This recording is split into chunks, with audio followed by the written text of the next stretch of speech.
Hello दोस्तों, welcome to पहल academy. पहल एकेडमी के मंच पे आपका स्वागत है। और आज जो हम डेली प्रैक्टिस क्वेश्चन की जो श्रृंखला है उसमें 32वां अपना दिन है, जहां पे हम प्रैक्टिस कर रहे हैं राजस्थान इकोनॉमी का fourth chapter. Rajasthan economic survey है, उसका फोर्थ चैप्टर है औद्योगिक विकास, जिसको आज हम जो क्वेश्चन आंसर है उनके माध्यम से रिवीजन करने की कोशिश करेंगे कि पूरा का पूरा लगभग रिवीजन हो जाए। पूरा का पूरे वीडियो है जो राजस्थान इकोनॉमिक सर्वे के, उसकी अलग से प्लेलिस्ट है, उस पर जाके देख लीजिएगा।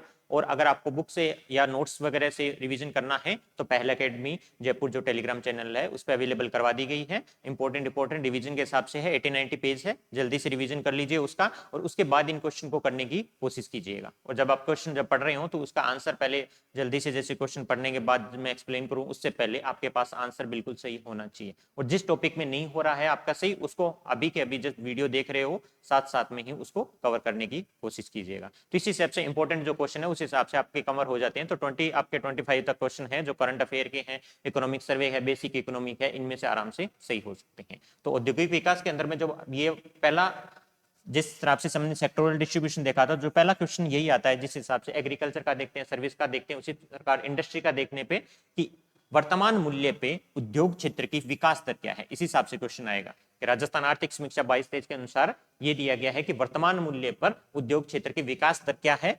13.08% है, 15.02% है, 10% है या 17.56% है। तो ये किसी भी सेक्टर का पूछा जा सकता है, एग्रीकल्चर, इंडस्ट्री और सर्विस का, या टोटल जीएसडीपी का पूछा जा सकता है, स्थिर मूल्य पे क्या है, वर्तमान मूल्य पे क्या है, या फिर इस तरीके का क्वेश्चन प्रति व्यक्ति आय पे भी पूछा जा सकता है। तो इनमें से एक डेटा है वो जनरली आने के चांस रहते हैं, तो इसको अच्छे से याद कर लीजिए। अभी पूछा गया है वर्तमान मूल्य पे उद्योग क्षेत्र की विकास दर क्या है, तो इसको बताइए कौन सा सही रहेगा, ए, बी, सी और डी। तो इसका करेक्ट आंसर है 15%। इसका कितना है, 15.02% है। ये जो है अपना इंडस्ट्री या जो उद्योग क्षेत्र है उसकी वर्तमान मूल्य पे इसमें विकास दर है वो रहती है 15.02%। इसी हिसाब से इसकी स्थिर मूल्य पे करनी है आपको, इसी हिसाब से एग्रीकल्चर पे करनी है, सर्विस सेक्टर पे करनी है और टोटल जीएसटीपी प्रति व्यक्ति आय पे करनी है। इसी के साथ जब इसका कंपोजिशन देखते हैं, जिन्होंने क्लास करी है उनको याद होगा, आपने अगर रिवीजन कर लिया तब भी पता होगा, एक क्विकली रिवीजन कर लेते हैं। इसका कंपोजिशन टोटल कितना है अगर आपसे पूछा जाए तो 3.58 लाख करोड़ रुपए।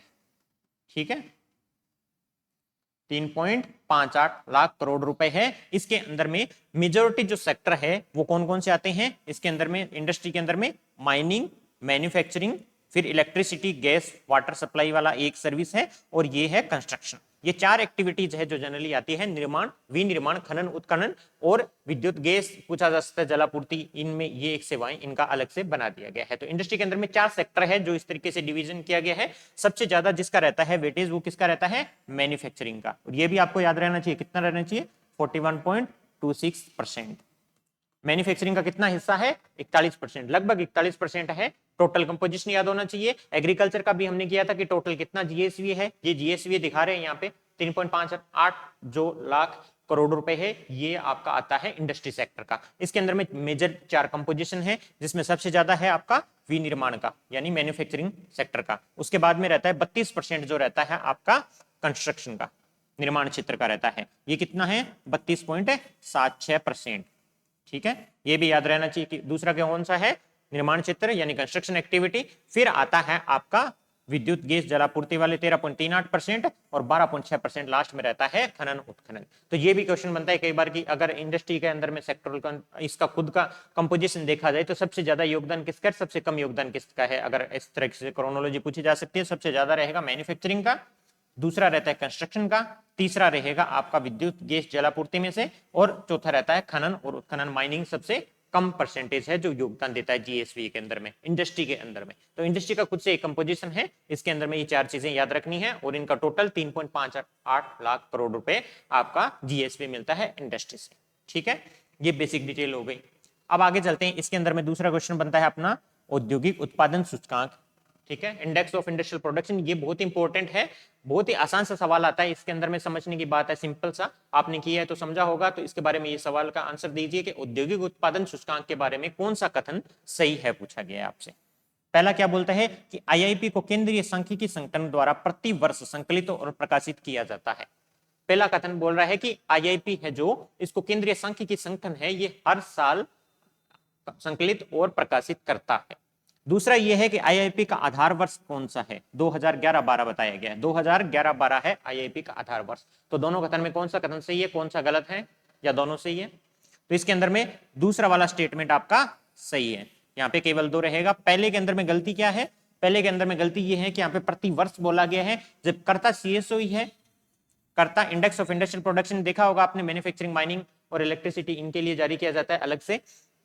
तो इसमें जो वार्षिक नहीं है, यहाँ पे मासिक है, हर मंथ को रिलीज करता है सीएसओ आईआईपी के डेटा, और इनका आधार वर्ष अभी कितना है, इंपॉर्टेंट है बहुत, कि 2011-12 इसका आधार वर्ष रहेगा।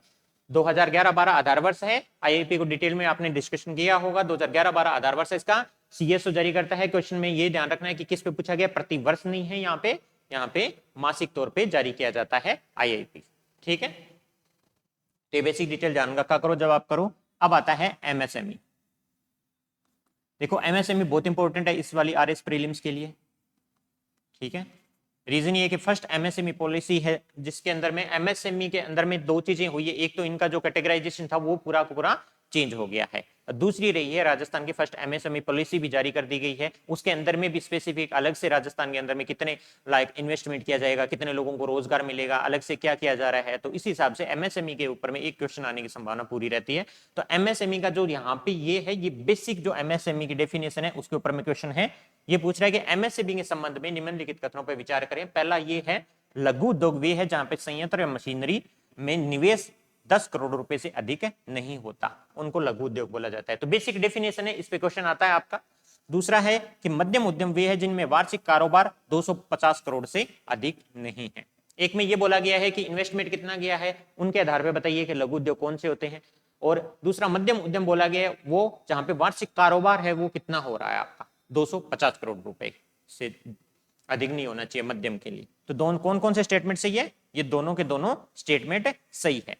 तो इसको थोड़ा देख लेते हैं कि ये जो एमएसएमई का जो कैटेगराइजेशन किया गया है 2 आधार पे होता है। देखो यहाँ पे दोनों दिए गए हैं कि एक तो रहता है इन्वेस्टमेंट के बेसिस पे, ठीक है, कि आप कोई भी नया व्यवसाय शुरू करें उसके अंदर में इन्वेस्टमेंट कितना हो रहा है आपका, ठीक है, जिस उस हिसाब से इसको कैटेगराइजेशन किया गया। तो इसकी कैटेगरी क्या करती है कि प्लांट मशीनरी के अंदर में कितना इन्वेस्टमेंट है उस आधार पे किया गया है। तो जो माइक्रो किसको बोला जाएगा, जिसके अंदर में 1 करोड़ से जिसके ज्यादा इन्वेस्टमेंट न हो। ठीक है, माइक्रो किसको बोल देंगे, 1 करोड़ से ज्यादा ना हो। स्मॉल 10 करोड़ से ज्यादा ना हो। तो पहला वाला अपना स्टेटमेंट सही हो गया कि स्मॉल किसको बोला जाएगा, जिसमें 10 करोड़ से ज्यादा का इन्वेस्टमेंट नहीं है, और मीडियम 50 करोड़ से ज्यादा का इन्वेस्टमेंट है जिसमें नहीं है। तो इन्वेस्टमेंट के आधार पे हो गया। दूसरी चीज रहती है टर्नओवर के आधार पे, कि जब आप काम करना शुरू करते हो कि कितना एनुअल टर्नओवर होना चाहिए, किस लिमिट तक होना चाहिए कि आप माइक्रो की कैटेगरी में आओगे, स्मॉल के अंदर में आओगे या मीडियम के अंदर में आओगे। तो यहाँ पे दिया गया कि यहाँ पे 5 करोड़ होगा तब तक माइक्रो में रहोगे, 50 करोड़ रहेगा तो मीडियम में, और आगे अपना 250 करोड़ रहेगा, ठीक है, 50 करोड़ रहेगा तो स्मॉल कैटेगरी में जाओगे, 250 करोड़ रहेगा तो मीडियम कैटेगरी में जाओगे। ठीक है, तो यहाँ पे दोनों तरीके से पूछा जा सकता है कितना टर्नओवर है और कितना आपका इन्वेस्टमेंट है। और 5 गुना है लगभग इन्वेस्टमेंट के हिसाब से, जितना इन्वेस्टमेंट आपका टर्नओवर 5 गुना माना जाता है। जैसे 1 करोड़ है तो यहाँ पे 5 करोड़ कर दिया, 10 करोड़ है तो 50 कर दिया, 50 है तो 250 कर दिया। इस तरीके से भी आप अच्छे तरीके से याद कर सकते हो। तो दोनों ये प्रॉपर कैटेगरी आपको याद रहनी चाहिए एमएसएमई की क्या है। ठीक है, अगले सवाल पे चलते हैं। अगला सवाल है मुख्यमंत्री लघु उद्योग प्रोत्साहन योजना के बारे में। मुख्यमंत्री लघु उद्योग प्रोत्साहन योजना के बारे में कौन सा कथन सही है उसको चूज करना है। पहला ये कह रहा है कथन कि वित्तीय संस्थानों के माध्यम से 10 करोड़ रुपए तक का ऋण दिया जाता है। अगर मुख्यमंत्री लघु उद्योग के अंदर में सिंपल से नाम से पता लग रहा है कि लघु उद्योग को प्रोत्साहित करने के लिए कोई योजना चलाएगी। अब इसके अंदर में किया क्या जा रहा है कि यहाँ पे बोला गया कि वित्तीय संस्थानों के माध्यम से 10 करोड़ रुपए तक का ऋण दिया जाना प्रस्तावित है इस योजना में। क्या ये स्टेटमेंट सही है? दूसरा, प्रारंभ कब हो रहा है इसका? 13 दिसंबर 2019 को। स्टार्टिंग डेट क्या है? 13 दिसंबर 2019। क्या ये सही है, या फिर यह केवल सेवा क्षेत्र में उद्यम स्थापित करने के लिए दिया गया है? मुख्यमंत्री लघु उद्योग प्रोत्साहन योजना किसमें? सेवा क्षेत्र के लिए। तो कौन सा स्टेटमेंट सही है इसके अंदर में? पहला स्टेटमेंट सही है यहाँ पे कि 10 करोड़ तक का ऋण दिया जाना प्रस्तावित है। ये बिल्कुल अच्छे तरीके से याद कर लो कि 10 करोड़ तक का ऋण दिया जाएगा। मुख्यमंत्री लघु उद्योग है इसलिए बोला जाता है लघु उद्योग, इसलिए ओबीसी बात है अभी हमने की है एमएसएमई के अंदर में, तो 10 करोड़ तक का ऋण दिया जाएगा आपको, इतनी जरूरत है। उस हिसाब से भी आप इसको कर सकते हो। वैसे अगर नहीं याद रह रहा कि स्पेसिफिक योजना का नहीं रह रहा, लेकिन यहाँ पे क्या लिखा हुआ है? लघु उद्योग लिखा हुआ है। लघु उद्योग में अभी हमने देखा था इन्वेस्टमेंट कितना चाहिए होता है? 10 करोड़ चाहिए होता है। तो इस हिसाब से 10 करोड़ तक का ऋण दिया जाता है, तो पहला स्टेटमेंट सही हो जाता है। दूसरा, प्रारंभ कब हो रहा है? 13 दिसंबर 2019, बिल्कुल सही है ये। 13 दिसंबर 2019 को इसका शुरुआत की गई थी। तीसरा ये केवल सेवा क्षेत्र में, सेवा क्षेत्र में है तो इस हिसाब से याद कर लो कि लघु उद्योग किसी में स्थापित किए जा सकते हैं, कि मैंने आप सेवा क्षेत्र सर्विस सेक्टर में जाना जरूरी नहीं है, वो सार किसी भी सेक्टर में स्थापित करने के लिए दिए जा सकते हैं। तो अगर ये माइन्यूट एरर हो तो ये आप थोड़ा सा सोच के सही कर सकते हो। तीसरा गलत हो गया आपका, तो ये भी गलत है, ये गलत है, तो इसका आंसर हो जाएगा ए, सारे सेक्टर में स्थापित किया जा सकता है। तो लघु उद्योग प्रोत्साहन योजना में ऐसा कोई रिस्ट्रिक्शन नहीं है कि किसी एक में स्थापित करना है। ठीक है, अगला सवाल करते हैं, प्रथम राजस्थान एमएसएमई नीति 2022। अभी मैंने बताया था एमएसएमई के आपको कैटेगराइजेशन देखनी है, और एमएसएमई नई पॉलिसी है ये, उसके हिसाब से कोई क्वेश्चन कैसे बन सकता है, एक क्वेश्चन बनाने की यहाँ पे कोशिश करिए कि इस नीति का उद्देश्य 10,000 करोड़ रुपए के निवेश के साथ 20,000 नई एमएसएमई का स्थापित करना है। तो सबसे पहले जो भी पॉलिसी नहीं आती है उसके बाद में बेसिक जो ऑब्जेक्टिव है उस पर क्वेश्चन बनता है, और बेसिक ऑब्जेक्टिव क्या है कि क्या करना प्रस्तावित किया गया है इस नीति के अंदर में, वो देखना इंपॉर्टेंट है। तो यहाँ पे क्वेश्चन कह रहा है कि 10,000 करोड़ रुपए लगाने की बात की गई है, क्या इतना बड़ा अमाउंट दिया गया इस पॉलिसी को, 20,000 नई एमएसएमई इकाई स्थापित करनी है, क्या ये 20,000 इकाइयां स्थापित हो पाएगी 10,000 करोड़ से? यह नीति 9,000 जो एमएसएमई है उनको शून्य दोष और शून्य प्रभाव जो प्रमाण पत्र है वो प्रदान करने की सुविधा प्रदान करती है, जीरो इफेक्ट और जीरो डिफेक्ट जो सर्टिफिकेशन देती है 9,000 एमएसएमई को। तो क्या ऐसा कोई जीरो डिफेक्ट जीरो इफेक्ट का सर्टिफिकेशन देने की भी बात है क्या एमएसएमई पॉलिसी की? तो यहाँ ये दोनों के दोनों स्टेटमेंट आपके सही है। ठीक है, तो याद कर लो, पहली जो एमएसएमई नीति आई है अभी, ये 10,000 करोड़ रुपए प्रस्तावित की बात की गई है, यहाँ पे 10,000 करोड़ रुपए दिए गए हैं। ये 17 सितंबर 2022 को एक आगे नीति आएगी, जब वो क्वेश्चन करेंगे मैं रिवीजन कराऊंगा। 2 नीतियां उस दिन जारी की गई थी, 17 सितंबर 2022 है उसको जारी की गई है, 10,000 करोड़ रुपए की बात की गई है, और 10,000 करोड़ से आप 20,000 नए जो एमएसएमई हैं वो स्थापित किए जाएंगे, 20,000 नए एमएसएमई स्थापित किए जाएंगे। और इसके साथ में जब इतने एमएसएमई स्थापित करोगे तो 1 लाख लगभग लोगों को रोजगार देने की व्यवस्था की गई है, 1 लाख लोगों को एम्प्लॉयमेंट मिलेगा। अब ये भी थर्ड जो है आपका पॉइंट बनाया जा सकता है एग्जाम में कि 1 लाख लोगों को एम्प्लॉयमेंट या 50,000 लोगों को एम्प्लॉयमेंट का बोला जा सकता है। तो इस हिसाब से ये बेसिक जो ऑब्जेक्टिव है, कितना प्रस्तावित किया जाता है किसी पॉलिसी के अंदर में, वो डेटा आपको अच्छे से याद होना चाहिए। 10,000 करोड़ रुपए लगाएंगे, 20,000 नई एमएसएमई स्थापित करेंगे, 1 लाख लोगों को रोजगार देंगे, 17 सितंबर 2022 है इसको जारी की गई है। और साथ में 9,000 ऐसी एमएसएमई है उनको जीरो डिफेक्ट जीरो इफेक्ट का सर्टिफिकेशन भी प्रोवाइड किया जाएगा, 9,000 एमएसएमई।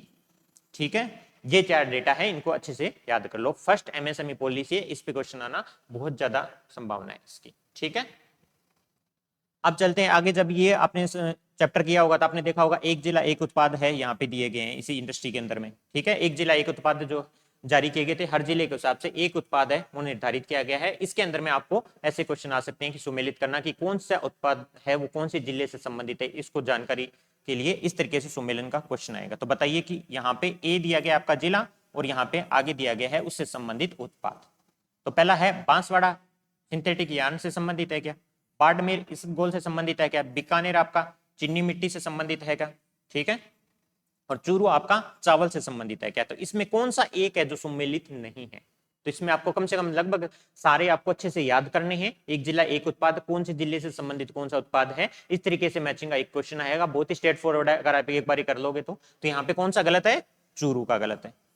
चूरू के संबंधित है लकड़ी के उत्पाद, ठीक है, वुड से संबंधित है जो भी प्रोडक्ट है वो किससे है, चूरू से संबंधित है। और चावल किससे संबंधित है, बूंदी से। एक जिले का एक उत्पाद की बात की गई, चावल संबंधित है बूंदी से, यहाँ पे चूरू वुड प्रोडक्ट है उससे संबंधित है, बाकी सारे के सारे से ये बांसवाड़ा आपका सिंथेटिक यार्न है, बाड़मेर में इसबगोल है, बीकानेर में सिरामिक है, उससे संबंधित है। एक जिले का एक उत्पाद, तो सारे के सारे आपको याद होने चाहिए ताकि अच्छे से इसको सुमेलित कर सको। इस तरीके से आपके क्वेश्चन आएगा, ठीक है।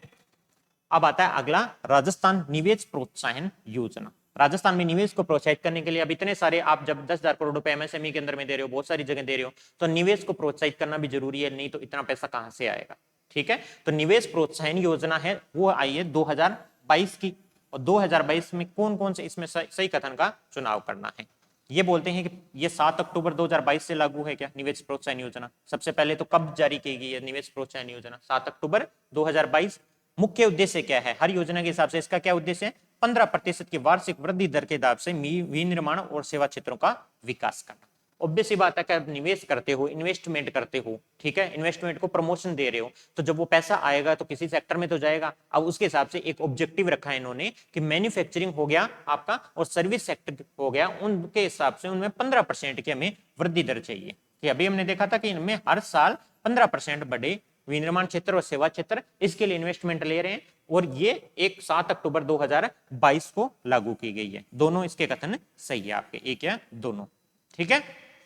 और ये साथ में जब आप इन्वेस्टमेंट कर रहे हो, हर साल आपके विनिर्माण और सेवा क्षेत्र के अंदर में आप 15% की वृद्धि ले रहे हो, तो इसके साथ में इंप्लॉयमेंट कितना मिलेगा ये भी याद कर लेना कि इसमें ये दिया गया है कि 2027 तक है 10 लाख लोगों को रोजगार के अवसर उपलब्ध करवाना।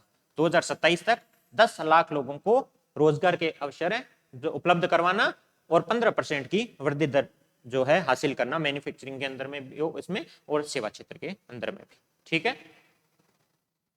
अगली है मुख्यमंत्री लघु वाणिज्यिक वाहन स्वरोजगार योजना। आपको पता चल गया होगा कि लघु वाणिज्यिक वाहन आप लेना चाह रहे हो, उसके लिए योजना है स्वरोजगार योजना। इसके अंदर में कौन, ये कब चालू की गई थी, और इसके अंदर में ये इंपॉर्टेंट है कि किस आयु वर्ग के लिए योजना जारी की गई है। तो पहला स्टेटमेंट बोलता है कि 11 अक्टूबर 2022 को शुरू की गई, तो ये याद करना है आपको अच्छे से, ठीक है। ये सही है बिल्कुल स्टेटमेंट, बिल्कुल कंफ्यूजन नहीं होना है कि 11 अक्टूबर 2022 को शुरू की गई है। दूसरा ये बोल रहा है कि 18 से 45 वर्ष के आयु वर्ग के लिए लागू की गई है। क्या ये स्टेटमेंट सही है? ठीक है, 18 से 45 वर्ष के लिए है। वहां पे हो सकता है ये भी दिया जा सकता है कि 18 से लेके 60 साल के लोगों के लिए, 60 वर्ष के लोगों के लिए, आयु वर्ग के लिए जारी की गई है। तो ये कितना भी दिया जा सकता है, अच्छे से याद होना चाहिए, बिल्कुल सही है। 18 से 45 तक के हैं, उनमें आयु वर्ग के लिए ही ये योजना है, ठीक है। इसके अंदर में लगभग ये है कि वाणिज्यिक वाहन की बात करते हो तो 15 लाख रुपए तक का वाणिज्यिक वाहन लेते हो तो उसके अंदर में आपको 10% सब्सिडी दी जाती है इसके अंदर में गवर्नमेंट की तरफ से, जो ऑन रोड प्राइस रहता है उसके अंदर में, और ये मैक्सिमम 60,000 रुपए तक की सब्सिडी गवर्नमेंट प्रोवाइड करती है। तो ये थोड़ा सा डेटा है, याद कर लेना।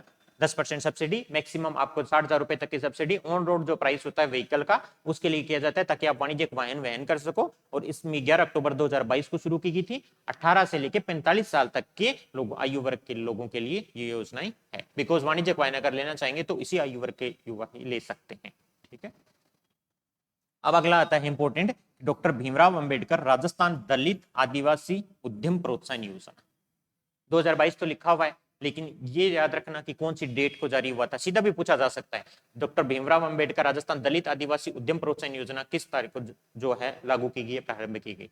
सीधे ये एक योजना के अंदर में तो सिंपल डेट दी जाएगी, इसलिए सारी योजनाओं के अंदर में जितना भी मैं करवा रहा हूँ उसके अंदर में सारी के अंदर में आपको डेट लिखी गई है, वो याद कर लीजिएगा। तो ये पूछ रहा है कि 8 सितंबर 2022 को लागू हुई है। ये योजना का मुख्य उद्देश्य राज्य के गैर कृषि क्षेत्रों के विकास में अनुसूचित जाति और अनुसूचित जनजाति के प्रभावी भागीदारी सुनिश्चित करना है। दो चीज है कि मेन ऑब्जेक्टिव क्या है और किस डेट को लागू हुई है। तो डेट दी गई है आपको, ये बिल्कुल सही है, 8 सितंबर 2022। 8 सितंबर 2022 को लागू हुई है भीमराव अंबेडकर राजस्थान दलित आदिवासी उद्यम प्रोत्साहन योजना। अब है किसके लिए, क्या ये सही है कि ये गैर कृषि क्षेत्र में है? क्या कृषि क्षेत्र में नहीं कर सकते? बिल्कुल सही है। मुख्य उद्देश्य क्या है? गैर कृषि क्षेत्र के अंदर में जो अनुसूचित जाति है और अनुसूचित जनजाति है उनकी भागीदारी को बढ़ाना है। इसके लिए इनके लिए अलग से एक डॉक्टर भीमराव अंबेडकर राजस्थान दलित आदिवासी उद्यम प्रोत्साहन योजना 8 सितंबर 2022 को लागू हुई है। इसके अंदर में जैसे भी आप जैसे लोन लेते हो तो इसके अंदर में आपको इंटरेस्ट की सुविधा दी जाती है। जैसे एक ब्रैकेट बना दिया है कि 25 लाख तक का आप लोन लेते हो तो आपको 9% तक का छूट दी जाएगी। उसके बाद में 25 लाख से लेकर के 5 करोड़ तक का अगर आप लोन ले रहे हो तो यहाँ पे आपको 7% के हिसाब से इंटरेस्ट सुविधा दी जाएगी, छूट दी जाएगी, इंटरेस्ट सब्सिडी दी जाएगी। उसके बाद में आप 5 से 10 करोड़ तक का लोन लेते हो अगर कोई गैर कृषि क्षेत्र में काम करने के लिए, तो उसमें 6% है वो आपको इंटरेस्ट के अंदर में छूट दी जाएगी, ठीक है। तो इस तरीके से कुछ इनके अलग से उनके लिए प्रयास किए गए कि गैर क्षेत्रों में जाति और जनजाति है, अनुसूचित जाति जनजाति के लोगों को भागीदारी बढ़ाई जा सके, ठीक है। अब आता है अपना CSR, कॉर्पोरेट सोशल रिस्पॉन्सिबिलिटी। जब CSR बढ़ा हुआ तो आपने देखा होगा कि पहले तो ये कि कौन सी कंपनियों के ऊपर में CSR एप्लीकेबल होता है, तो उसके एक क्राइटेरिया दिया गया है, वो क्राइटेरिया आपको अच्छे से याद होना चाहिए। दूसरा कि CSR के अंदर में कितना प्रतिशत है जो कंपनियां अपना किन किन क्षेत्रों में लगा सकती है। तो पहला ये बोल रहा है स्टेटमेंट कि कंपनी का टर्नओवर 1000 करोड़ रुपए या उससे अधिक होना चाहिए। क्या ये सही है कि टर्नओवर के आधार पर अगर हम कंपनी को देखें तो वो 1000 करोड़ से ज्यादा की होनी चाहिए?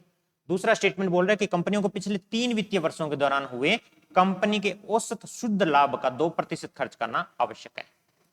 कि पिछले साल का ये पिछले 3 वित्तीय वर्ष है उनमें औसत शुद्ध लाभ का 2% खर्च करना आवश्यक है। Second statement. तो इसका आंसर क्या रहेगा? इसका आंसर रहेगा दोनों के दोनों सही। पहला भी सही है, टर्नओवर के हिसाब से देखें तो 1000 करोड़ होना चाहिए। अगर आपको यह बोल दिया जाए कि नेट वर्थ बोल दिया जाए आपको, तो वो रहेगा 500 करोड़। टर्नओवर बोल दिया जाए तो वो रहेगा आपका 1000 करोड़। और कितना नेट प्रॉफिट अगर बोल दिया जाए आपको किसी कंपनी का प्रॉफिट के हिसाब से आपसे पूछा जाए तो वो रहेगा 5 करोड़। ये 3 क्राइटेरिया जिनके आधार पे सीएसआर के लिए वो चयनित होते हैं। और जितना भी आपका नेट प्रॉफिट जैसे 5 करोड़ के बाद में आप सीएसआर के लिए एलिजिबल होते हैं, तो जो 3 साल का वित्तीय वर्ष में आपके पिछले 3 सालों के अंदर में जितना भी औसत शुद्ध लाभ रहा है उसका 2% है वो आपको कुछ एक डिफाइंड एरियाज है जहां पे आप कंपनी को खर्च करने पड़ेंगे। ठीक है, तो वो रहता है कॉर्पोरेट सामाजिक उत्तरदायित्व सीएसआर। अब आते हैं कि ईज ऑफ डूइंग बिजनेस के बारे में बात करते हैं। ईज ऑफ डूइंग बिजनेस ऐसे लिखा जाएगा आपका डायरेक्टली एग्जाम के अंदर में भी। तो ईज ऑफ डूइंग बिजनेस के बारे में पूछा गया है कि ईज ऑफ डूइंग बिजनेस सूचकांक विश्व बैंक समूह द्वारा स्थापित एक रैंकिंग प्रणाली है। पहली बात तो ये कि ये कौन जारी करता है, मतलब ये है पूछने का, तो क्या है? विश्व बैंक ग्रुप द्वारा जारी किया जाता है। और यहाँ पे राजस्थान इस सूचकांक में टॉप अचीवर श्रेणी में आता है। दूसरी, स्टेट के लिए जो है हमारे नेशनल लेवल पे कितनी कैटेगरी बनाई गई है उसमें राजस्थान का क्या कौन सी कैटेगरी के अंदर आता है, ये इंपॉर्टेंट है। तो ईज ऑफ डूइंग बिजनेस का पहला स्टेटमेंट अपना सही है कि ये विश्व बैंक जो वर्ल्ड बैंक ग्रुप है उसके द्वारा एक रैंकिंग प्रणाली है कि कितने आपने व्यवसाय करना कितना आसान है, उसके लिए कुछ पैरामीटर्स दिए गए हैं, वो पैरामीटर आपको पता होनी चाहिए। और उस पैरामीटर्स के अंदर में भी अगर कोई स्पेसिफिक पैरामीटर है जहां पे राजस्थान लैग कर रहा है या इंडिया ओवरऑल लैग कर रहा है तो वो आपको पता रहना चाहिए, जो होपफुली आपको याद होंगे। तो सबसे आसान है कि वर्ल्ड बैंक ग्रुप जारी करता है, बिल्कुल सबको पता है। राजस्थान इसमें टॉप अचीवर्स की कैटेगरी में नहीं आता है। देखो 4 कैटेगरी बना दी गई है, तो सबसे पहले टॉप अचीवर्स है तो सबसे टॉप वाली में नहीं आता है। दूसरा अचीवर्स कैटेगरी रहेगी यहाँ पे सिंपल, उसमें भी नहीं आता है। फिर आता है तीसरी कैटेगरी एस्पायर्स, उसके अंदर में राजस्थान आएगा। तो राजस्थान आता है एस्पायर कैटेगरी के अंदर में। तो पहला केवल एक कथन सही होगा। तो हल्का सा इसमें ध्यान देने की बात है कि राजस्थान इस कौन सी कैटेगरी के अंदर में आता है, जो स्टेट के लिए 4 कैटेगरी बनाई है। तो थर्ड कैटेगरी में आता है, टॉप अचीवर्स में भी नहीं आएगा, अचीवर्स की श्रेणी में भी नहीं आएगा, एस्पायर की कैटेगरी है उसके अंदर में राजस्थान आएगा। ठीक है, अब आता है निवेश संवर्धन ब्यूरो। ठीक है, ब्यूरो ऑफ इन्वेस्टमेंट प्रमोशन। हमने बोला था राजस्थान इन्वेस्टमेंट अभी प्रमोशन के लिए एक स्कीम भी आई है। तो ये जो ब्यूरो है इन्वेस्टमेंट प्रमोशन के लिए, जिसके जो ये स्कीम मान लो फॉर्मुलेट करने में मदद करता है, तो निवेश संवर्धन ब्यूरो के बारे में हमसे ये सवाल पूछ रहा है कि कौन से कथन सही है। बीआईपी 10 करोड़ से अधिक के निवेश के लिए मुख्य सचिव की अध्यक्षता वाली राज्य अधिकार प्राप्त समिति की नोडल एजेंसी। तो नोडल एजेंसी है क्या ये? अगर मान लो 10 करोड़ से ज्यादा का आपको निवेश चाहिए तो जो एक समिति बनाई गई है मुख्य सचिव जिसका अध्यक्ष रहता है, उसके जो नोडल एजेंसी है वो बीआईपी है क्या? ये स्टेटमेंट बोल रहा है पहला।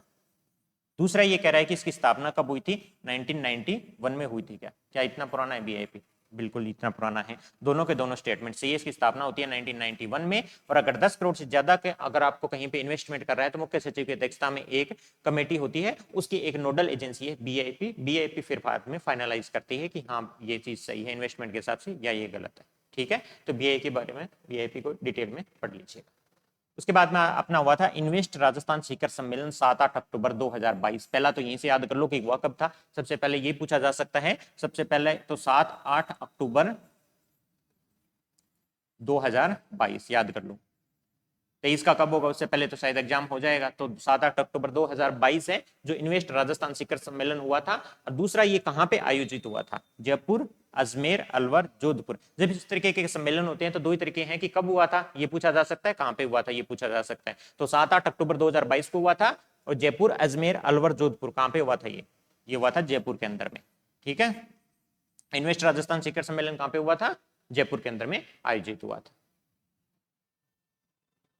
Single window clearance system. Single window clearance system के अंदर में सबसे जो इंपॉर्टेंट सवाल बनता है वो ये है कि इस सिंगल विंडो क्लियरेंस के अंदर में अंतर्गत कितनी सेवाएं हैं जो प्रदान की जा रही है। Single window clearance system simple सा है कि आपको एक ही जगह पे सारा जो व्यापार से संबंधित काम है वो एक जगह पर हो जाएगा। लेकिन अभी ये सारी जो सेवाएं हैं उनके लिए सारे डिपार्टमेंट्स के लिए लागू नहीं हुआ है। तो उसके लिए हमसे सिंपल सवाल पूछा जाता है, बारी बारी से ये सेवाएं चेंज होती है, लेकिन इकोनॉमिक सर्वे के अंदर में कितना दिया गया है वो बता दिया जाए कि 140 है, 157 है, 135 है या 115 है। हो सकता है न्यूज़पेपर में आ जाएंगे कि इनके दौरान सिंगल विंडो क्लियरेंस सिस्टम के अंदर में अभी इतनी सेवाएं जारी करते चालू कर दी गई है गवर्नमेंट में, लेकिन अभी एग्जाम पॉइंट ऑफ व्यू से ये पूछा जाता है कि इकोनॉमिक सर्वे के हिसाब से सिंगल विंडो क्लियरेंस सिस्टम में कितनी सेवाएं प्रदान की जा रही है। तो उसका आंसर क्या रहेगा, अभी कितनी है 140। तो याद कर लेना 140 सेवाएं हैं जो सिंगल विंडो क्लियरेंस सिस्टम के अंतर्गत में आती है। धीरे धीरे इनको बढ़ा रहे हैं, कोशिश की जा रही है कि की सारी सेवाएं हैं वो सिंगल विंडो क्लियरेंस सिस्टम हो जाए, ताकि ईज ऑफ डूइंग बिजनेस वाली बात कर रहे थे कि सारा जो व्यापार करने का काम है वो एक ही जगह पे हम कर सकें।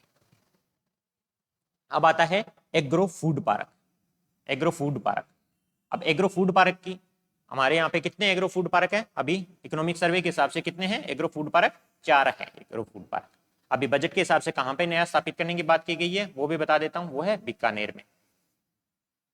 ठीक है, बीकानेर में। और 4 एग्रो फूड पार्क जो एग्जिस्टिंग है उनके अंदर में ये सवाल ये पूछा गया है, चारों के अंदर में कहां पे नई स्थापना की गई है, इसमें से देख के बताइए।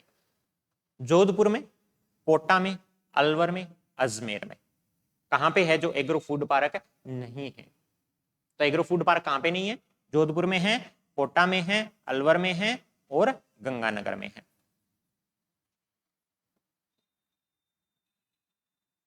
गंगानगर में, श्री गंगानगर में है, तो फोर्थ जो आपका ऑप्शन है वो गलत हो जाएगा। जोधपुर, कोटा, अलवर और गंगानगर, और अभी बीकानेर में स्थापित करने की बजट में बात की गई है।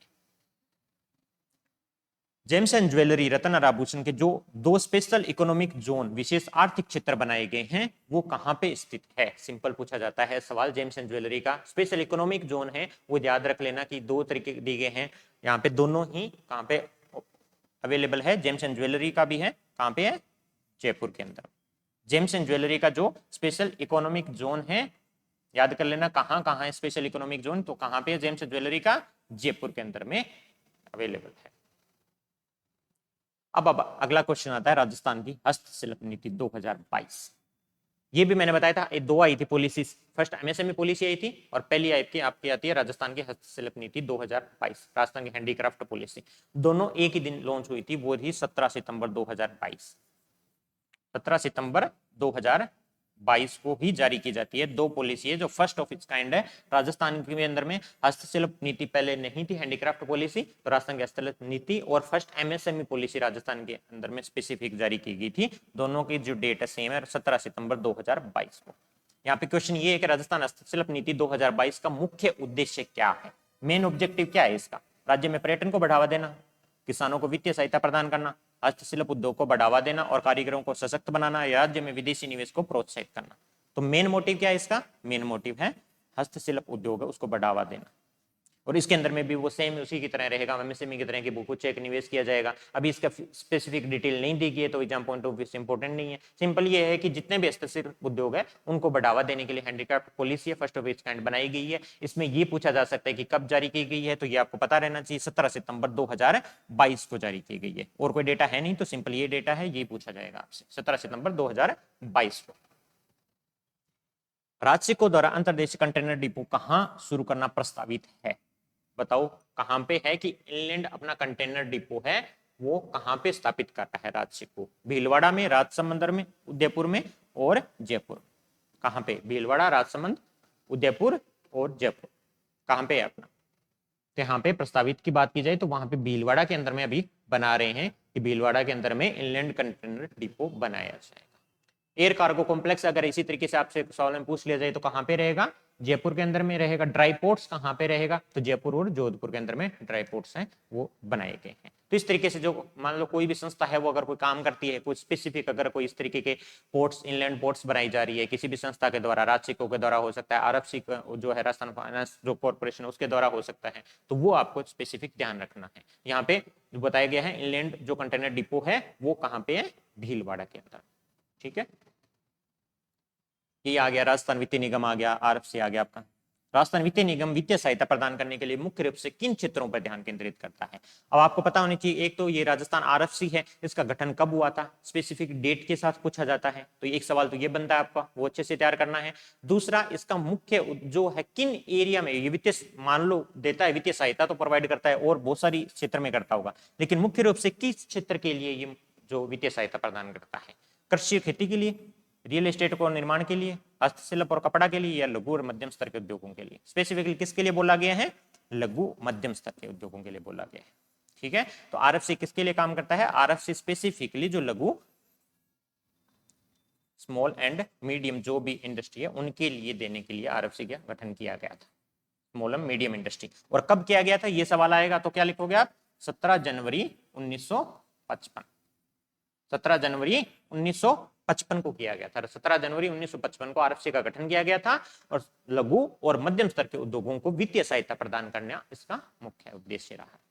ठीक है, अब आते हैं डीएमआईसी पे। डीएमआईसी क्या है? डीएमआईसी के संबंधित में आपको ये 3 स्टेटमेंट दिए गए हैं, बहुत इंपॉर्टेंट क्वेश्चन है। इससे पूरा डीएमआईसी लगभग आपका इंपॉर्टेंट आने वाले सवाल जो कवर हो जाएंगे। पहला ये बोल रहा है कि कॉरिडोर का लगभग कितना प्रतिशत हिस्सा राजस्थान से होकर गुजरता है? सिंपल ये भी सवाल आता है सीधा का सीधा, डीएमआईसी का कितना परसेंट निकलता है? सिंपल पूछते हैं वो 25%, 38%, 39%, 55%, सीधा कुछ भी पूछा जाएगा तो यहाँ पे लगभग 38% हिस्सा है राजस्थान से होकर गुजरता है। दूसरा सवाल ये बोल रहा है कि संयुक्त एसपीवी, स्पेशल पर्पज व्हीकल जिसको बोला जाता है, स्पेशल पर्पज व्हीकल विशेष प्रयोज्य वाहन कंपनी है राजस्थान औद्योगिक विकास निगम रिडको। राजस्थान औद्योगिक विकास निगम रिडको की स्थापना कब की गई है? 15 मार्च 2022 को की गई है क्या? दूसरा ये बोला गया। तीसरा स्टेटमेंट बोल रहा है कि यहाँ पे जोधपुर पाली मारवाड़ औद्योगिक क्षेत्र जो इसके अंदर में आता है उसमें पाली जिले के 9 गांवों को कवर करता है क्या? तो ये भी याद रखना आपको कि 2 क्षेत्र इसमें किया गया है आपको। ठीक है, एक तो खुसखेड़ा भिवाड़ी नीमराना क्षेत्र था, एक जोधपुर और पाली मारवाड़ क्षेत्र है आपका। तो दोनों के अंदर में कौन कौन सी गांव कवर हो रही है, किस किस के गांव कवर हो रहे हैं, ये भी आपको कितने कवर हो रहे हैं ये भी आपको इसके अंदर में डीएमआईसी कॉरिडोर में याद करना है। तो डीएमआईसी के अंदर में क्या है? पहला क्या बोल रहे हैं? कॉरिडोर का कितना प्रतिशत हिस्सा राजस्थान से गुजरता है? 38%। तो बिल्कुल सही है ये। ठीक है, 38% है जो राजस्थान से होकर गुजरता है। और दूसरा ये बोल रहा है कि संयुक्त एसपीवी जो राजस्थान औद्योगिक विकास निगम जिसको रिडको कहा जाता है, इसकी स्थापना 15 मार्च 2022 को की गई है। तो बिल्कुल सही है, 15 मार्च अभी वाले का 2022 को की गई है। स्पेशल पर्पज व्हीकल बनते रहते हैं। ठीक है, इसके अंदर में 2 है जो औद्योगिक ऐसे क्षेत्र आते हैं, जोधपुर पाली मारवाड़, खुसखेड़ा भिवाड़ी और नीमराना। ठीक है, इसके अंदर में और अलग अलग के अंदर में अलग अलग विलेज आते हैं। जैसे जोधपुर पाली मारवाड़ औद्योगिक क्षेत्र है उसमें तो क्या है, पाली के 9 विलेज अभी ये कवर करता है नाम पूरा 3 जोधपुर पाली मारवाड़ क्षेत्र, लेकिन अभी पाली के 9 गांवों को ये कवर करता है। और दूसरा क्षेत्र है खुसखेड़ा भिवाड़ी नीमराना, उसके अंदर में जो अलवर के हैं 43 विलेज, 43 विलेज आते हैं, 43 विलेज। ठीक है, 43 विलेज है जो अलवर के इसके अंदर में कवर करता है डीएमआईसी कॉरिडोर। तो डीएमआईसी अब दोबारा रिवीजन भी करो तो इस तरीके से करना, कौन सी एरिया कवर करता है, हर एरिया के अंदर में कितने गांव है, कौन सी एरिया के गांव है जो सम्मिलित हो रही है, कितने गांव कवर कर रहा है, कौन सा औद्योगिक क्षेत्र, कितने औद्योगिक क्षेत्र है ये भी पूछा जाता है, कितना एरिया है जो कितना पिछले जा रहा है, 38% जा रहा है, टोटल डीएमआईसी की लेंथ कितनी है। ठीक है, तो वो सारी चीजें आपको अच्छे से याद होनी चाहिए। अब राजस्थान के खनिज के संबंधित में 2 कथन हैं जिनके ऊपर में आप बताइए कौन सा सही है। पहला स्टेटमेंट ये कहता है कि राजस्थान सीसा और जस्ता अयस्क का एकमात्र उत्पादक है। क्या ये सही है कि राजस्थान सीसा और जस्ता जो अयस्क है उनका एकमात्र उत्पादक है?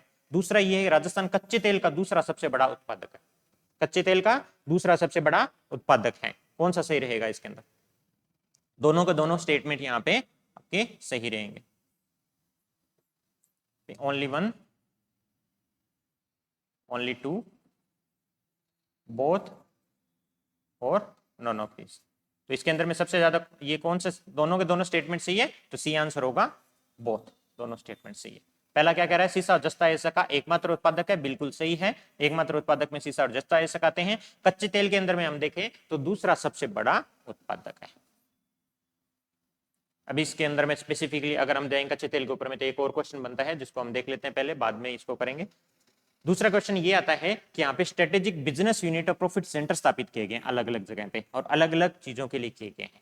रणनीतिक व्यवसायिक इकाई और लाभ केंद्र है जो स्थापित किए जाते हैं मिनरल्स के लिए। तो आपको ये याद होना चाहिए 4 ही है इसलिए इनका मिलान आ सकता है कि कौन सा कहाँ पे स्थापित किया गया है, किसके लिए स्थापित किया गया। तो पहला ये कह रहा है कि झामर कोटड़ा उदयपुर में रॉक फास्फेट के लिए स्थापित किया गया है, बीकानेर में जिप्सम के लिए, तीसरा जोधपुर में चुन्ना पत्थर के लिए, और चौथा जोधपुर में लिग्नाइट के लिए। तो इसमें अंदर में कौन सा है जो गलत सुमेलित है या सही नहीं है, किस मिनरल्स के लिए कहां पे है जो रणनीतिक एक व्यावसायिक इकाई लाभ केंद्र स्थापित किया गया है, strategic business unit and profit centre जिनको बोलते हैं वो स्थापित किया गया।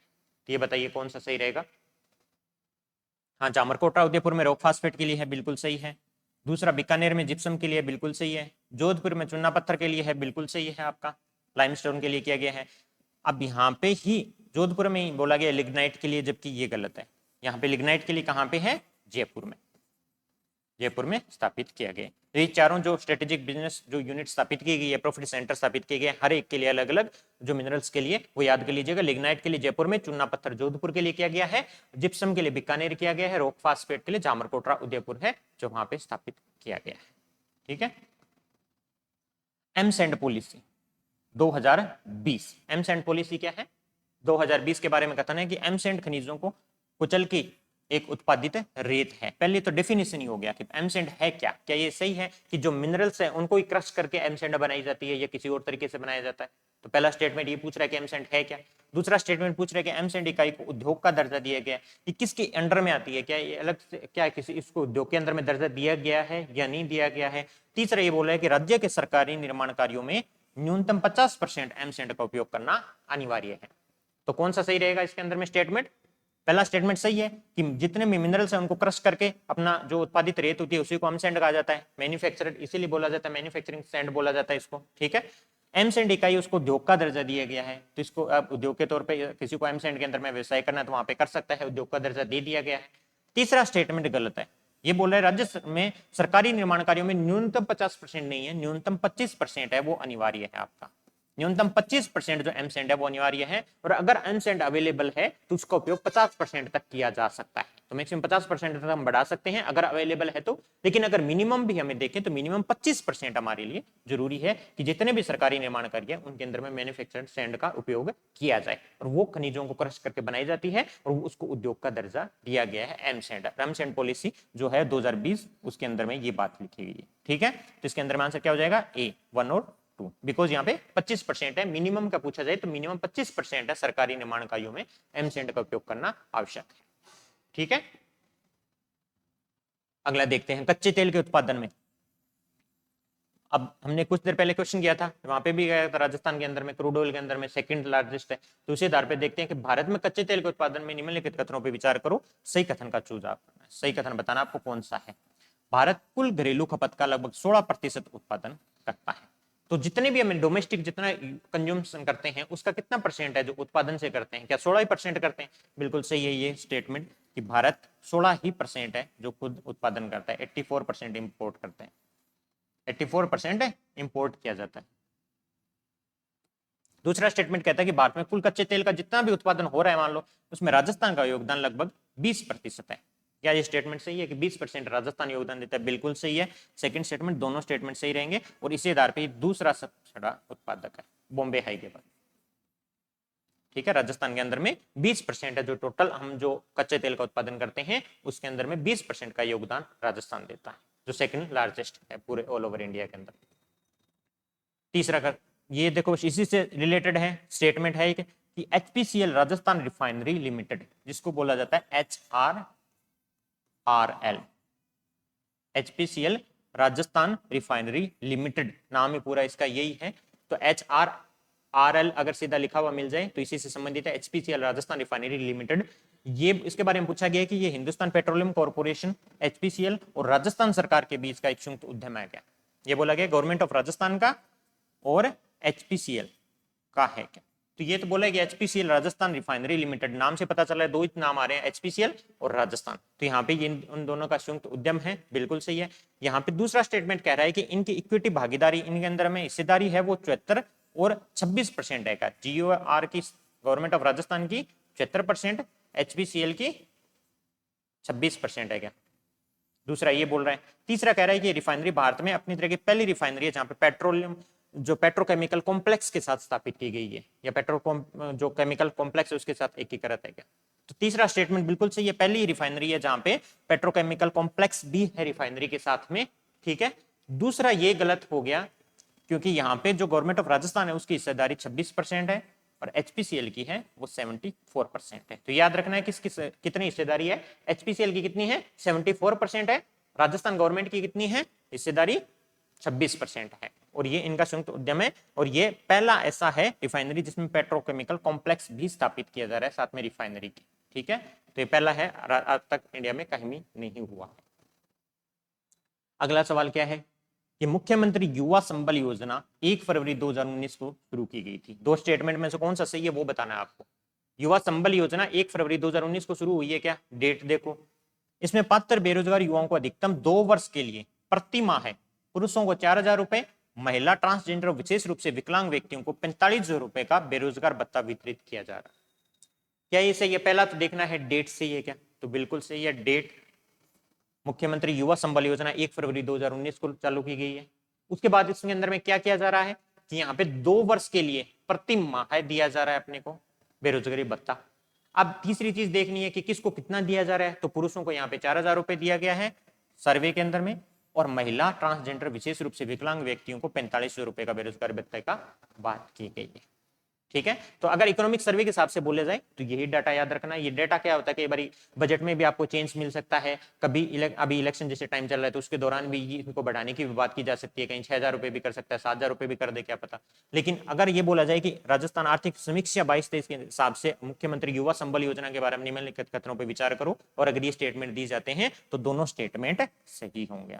1 फरवरी 2019 को शुरू होता है, पुरुषों को 4,000 रुपए मिलता है, महिला ट्रांसजेंडर विशेष रूप से विकलांग व्यक्तियों को बेरोजगार भत्ता कितना मिलता है 45,000 रुपए, 2 साल के लिए मिलता है, प्रति माह मिलता है।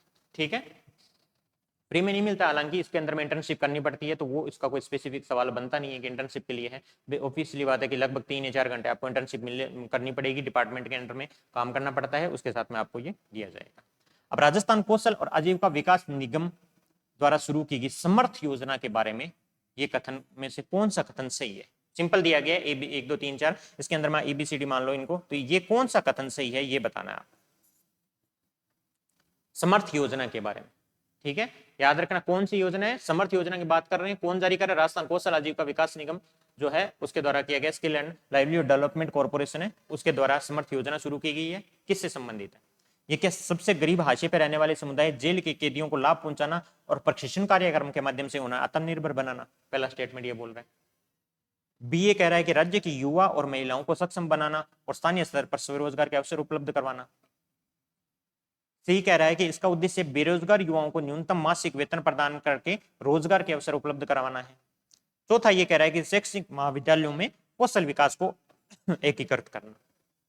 तो कौन सा है वो जो समर्थ योजना के अंदर में आता है? यहां पे समर्थ योजना के अंदर में आता है A पार्ट, कि जो सबसे गरीब है, यानी कोई जेल के कैदी है या मान लो भिखारी है, जहां पे बिल्कुल ही गरीब है, वो हाशिए पे रहने वाले जो भी सारे जो समुदाय है उनके अंदर में आते हैं, उनको लाभ पहुंचाने के लिए है, उनको समर्थ करना है, उनको प्रशिक्षण देके उन्हें आत्मनिर्भर बनाना है कि वो अपना काम कर सकें प्रशिक्षण के माध्यम से। तो ये सबसे जो गरीब है उनके लिए समर्थ योजना शुरू की गई है। B है, ये इसी के अंदर में है, लेकिन इसका नाम है सक्षम। ये है सक्षम, इसी के जारी की गई है। 3 योजनाएं हैं जिनके अंदर में हम देखेंगे, एक है राजक्विक, एक सक्षम और एक समर्थ। दूसरी है राज्य की युवा महिलाओं को सक्षम बना के स्थानीय स्तर पर स्वरोजगार के उपलब्ध करवाना, वो बोलेंगे सक्षम। ठीक है, तीसरा है बेरोजगार युवाओं को न्यूनतम मासिक वेतन प्रदान करके रोजगार के अवसर प्रदान करना, तीसरा ये राजक्विक के अंदर में आता है। तो तीनों की तीनों याद कर लेना, राजस्थान कौशल आजीविका विकास निगम लिमिटेड के द्वारा ये 3 जारी की जाती है, समर्थ योजना, सक्षम और राजक्विक। ठीक है, भोर एक प्रोग्राम चल रहा है जिसके बारे में पता होना चाहिए। भोर क्या है? भोर प्रोग्राम चल रहा है, उसके बारे में गलत कथन का चयन करना। बताओ, पहला ये कह रहा है कि यह कार्यक्रम कौशल प्रशिक्षण के माध्यम से जयपुर में भिखारियों का पुनर्वास करना है। इसका मुख्य उद्देश्य क्या है कि स्किल डेवलपमेंट करके जितने भी भिखारी हैं उनका जयपुर के अंदर में पुनर्वास करना इसका काम है। दूसरा ये कह रहा है इसमें निर्धारित 105 दिन का प्रशिक्षण दिया जाएगा। तीसरा स्टेटमेंट कह रहा है कि इस पहल के तहत लाभार्थियों को 225 रुपए प्रतिदिन की दर से मजदूरी हानि मुआवजे का भी प्रावधान किया गया है। इनको साथ में स्किल डेवलपमेंट भी कर रहे हैं और 225 रुपए प्रतिदिन की दर से मजदूरी भी दिए जाने की प्रावधान किया गया। तो इसके अंदर में क्या कोई स्टेटमेंट गलत है या सारे के सारे सही है? इसमें सारे स्टेटमेंट सही है, कोई भी गलत नहीं है। तो इसलिए याद कर लो कि जो जयपुर में भिखारी है उनके पुनर्वास के लिए भोर कार्यक्रम शुरू किया गया है। निर्धारित 105 दिन का प्रशिक्षण दिया जाएगा, फिक्स है कि 105 दिन आपको प्रशिक्षण दिया जाएगा। ठीक है, इसमें जितने भी, अब कोई बहाना करेगी भिखारी की हम अगर हम प्रोफेशनल स्किल डेवलपमेंट में जाएंगे तो हमारे तो दिन की मजदूरी खत्म हो जाएगी, जितना मांग के खा रहे हैं कैसे काम चलेगा। तो उसके लिए क्या किया है कि जो न्यूनतम मजदूरी निर्धारित है राजस्थान में 225 रुपए, वो प्रतिदिन के हिसाब से उनको जितने दिन प्रशिक्षण दिया जा रहा है उतने दिन वो मजदूरी उनको दी जाएगी। ये रहेगा आपका घोर कार्यक्रम। ठीक है, तो आज के क्लास के अंदर में हमने कोशिश करी है कि औद्योगिक विकास का है उसके अंदर में जितने भी आपके क्वेश्चन बनते हैं 4th चैप्टर के, अगर आपने रिवीजन किया है उसका अच्छे से तो ये सारे क्वेश्चन आते होंगे। अगर कोई क्वेश्चन नहीं आ रहा है तो अच्छे से उनको दोबारा रिवीजन कर लीजिए, अभी काफी टाइम है तो उसको कवर करने की कोशिश करिए। इसी हिसाब से हम आगे वाले जो सारे चैप्टर हैं उनको कवर करने की कोशिश करेंगे, और बाकी सब्जेक्ट है उनके भी, और आरएस के जहाँ पे फुल पेपर हुए हैं topic wise full length wise, वो उनका डिस्कशन भी टेलीग्राम इसमें यूट्यूब चैनल पे चल रहा है। इसके पेपर भी आपको टेलीग्राम चैनल पे अवेलेबल हो जाएंगे। ठीक है, तो देखते रहिए और दोस्तों के साथ सब्सक्राइब उनको शेयर करते रहिए, सब्सक्राइब कीजिए, और टेलीग्राम चैनल से पेपर डाउनलोड करके भी अटेम्प्ट करने की कोशिश कीजिएगा कि आप कितना तक कर पा रहे हैं। और जितने भी डीपीक्यू है इनको भी टेलीग्राम चैनल पर डाल दिया जाएगा, जिसने अब तक के डाल दिए गए हैं, और आगे जितने होंगे उनको डाल दिया जाएगा, ताकि क्विकली आप एग्जाम के पास में इनका भी अच्छे से रिविजन कीजिएगा। ठीक है, तो मिलते हैं नेक्स्ट क्लास के अंदर में। Thank you so much.